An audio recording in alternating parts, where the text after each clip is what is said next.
Meaning of prayer ان اسلام بڑا عظیم ہے. اس نے جو نقشہ کھینچا ہے کہ یہ پریئر کیا ہے. انائے صغیر یہ ایگو میرا، میری انا، میری خودی، انائے صغیر. انائے کبیر کے روبرو آتی ہے. انائے کبیر اللہ، اننی انا اللہ لا الہ الا انا. یہ انا، انائے کبیر اللہ کی انا، وہ عظیم انا، اور یہ چھوٹی سی محدود سی انا.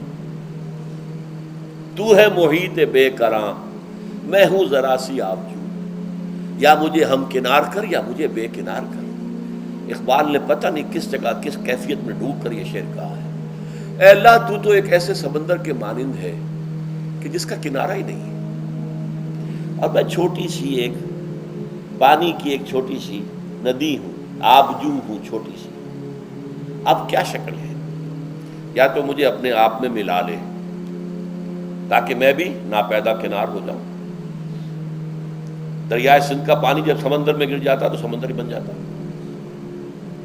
اور یا پھر مجھے بھی بے کنار کر دے، میری وجود کو بھی اتنی وسعت دے دے کہ کوئی کنارہ نہ رہے. اب یہ کیا اس نے سمجھا، کیا کہا، لیکن میں نے وہی انائے کبیر انائے صغیر. ایک ہے نماز ہم پڑھ لیتے ہیں، آپ نے سارا پڑھ لیا، سارا تعدیل ارکان بھی کر لی، لیکن اگر آپ کا اللہ کے ساتھ ڈائریکٹ کمیونین اور ڈائریکٹ کمیونیکیشن قائم نہیں ہوا تو نماز، جس کو کہ کہا گیا کہ الصلاۃ معراج المومنین، جو قرب حضور کو حاصل ہوا معراج میں، وہ ایک بندہ مومن دنیا میں رہتے ہوئے حاصل کر سکتا ہے نماز میں. اگر اس کی روح جو ہے واقعتاً ہم کا نام ہو رہی ہو، الحمدللہ رب العالمین الرحمن الرحیم مالک یوم الدین اہدنا الصراط المستقیم ایاک نعبد و اگر ہم واقعتاً ایسے کہہ رہے ہوں کہ ہمیں احساس ہو کہ ہم اللہ کے حضور میں حاضر ہیں اور عرض کر رہے ہیں، سجدہ کریں تو حدیث میں آتا ہے کہ ایسے محسوس ہو کہ گویا کہ میں نے اپنا سر اللہ کے قدموں میں رکھ دیا ہے. یہ ہے نماز.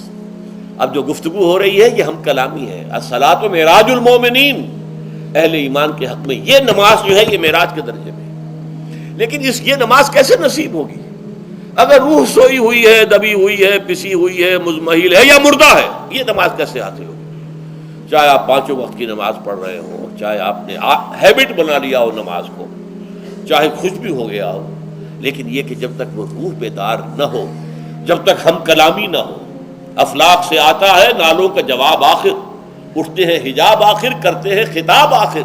جب تک یہ نہ ہو، جیسے کہ میں ایک حدیث قدسی انشاءاللہ آج سناؤں گا سورہ فاتحہ کے ضمن میں، کہ اللہ تعالیٰ کے سامنے جب کھڑا ہو کر انسان جب کہتا ہے انی وجہت وجہی للذی فطر السماوات والارض حنیفا، دائیں بائیں سے بالکل اپنا تعلق کاٹ کر میں نے اپنا رخ کر لیا ہے اس اللہ کی طرف جس نے آسمانوں اور زمین کو پیدا کیا. اب یہ توجہ وجہ تو اگر یہ تو ہے چہرہ تو ہم نے کر دیا خانہ کعبہ کی طرف، اندر سے ہماری روح متوجہ نہیں ہوئی، وہ سوئی پڑی ہوئی، اسے پتہ ہی کچھ نہیں کہ کیا ہو رہا ہے.